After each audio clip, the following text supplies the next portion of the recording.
Thank you so much, Honorable Chair. We salute the Commander-in-Chief in steering the EFF into safer and calmer waters as we observe the 12 years of the organization existence, and we invite our supporters and members to join us as we celebrate this 12-year existence of the organization on the 26th of July here in Cape Town. As chairperson, we are having this debate when our country is entangled in the midst of a territorial storms that threatens to destroy the very foundation of our sovereignty and security as a nation. Ordinary citizens are justified in thinking that the ship has no captain, that is free for all, and that the little intelligence capacity the state has is in fact captured by criminals who project themselves as leaders.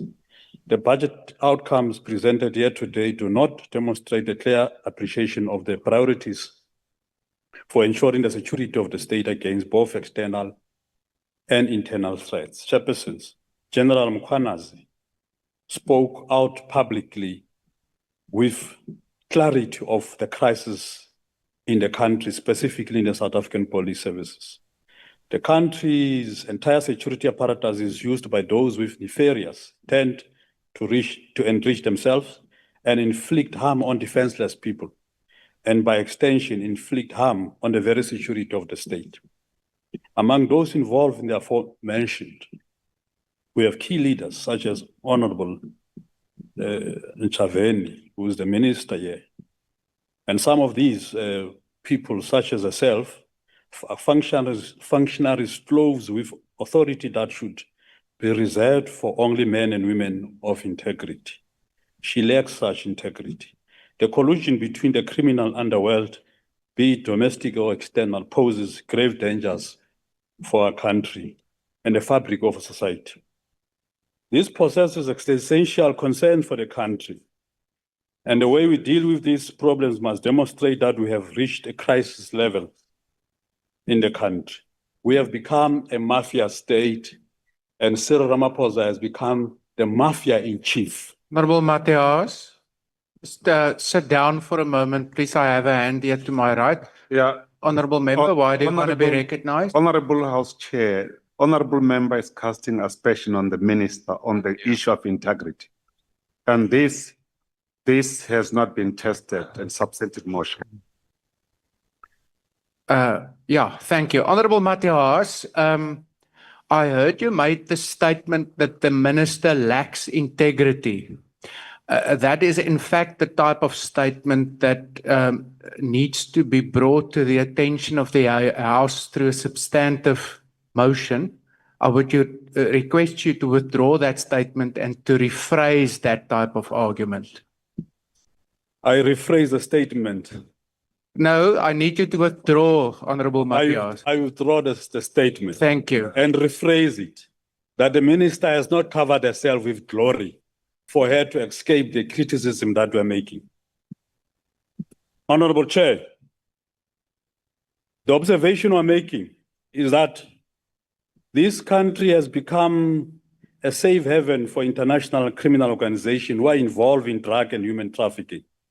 Because of these characters we have described.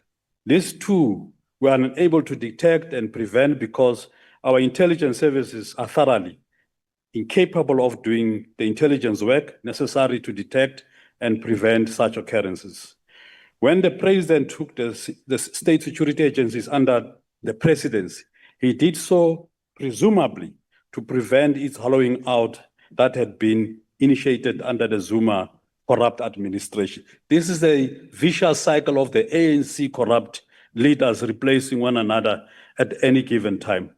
But what this has done now is to insulate the state security agency from proper oversight from parliament and allow the president massive resources to be used for political expedience as a mafia in chief. The transition has also destabilize the state security agency, leading it not focusing on some of the key priorities. Chair, as there is a need for a dramatic re-evaluation of policing in this country, we also have an urgent need for rebooting our intelligence services. These must be as free as possible from political influence and manipulation. There must be regular revetting of all involved in the management of our intelligence services to eliminate any entanglement with criminal elements. This country needs a decisive leadership of a benevolent leader who loves his people unconditionally, the Commander-in-Chief, who shall ensure that institutions such as state security agencies are freed from the state capture, are freed from elite capture, are freed from underworld criminals who masquerade as the leaders in suits when during the night they connive against the sovereignty of our people, with hardcore criminals who some serve jail time in prisons. This country needs a benevolent leader who shall ensure that these criminals in suits, in ties, are put where they belong in jail. The EFF rejects this budget vote with the contempt it deserves. Thank you so much.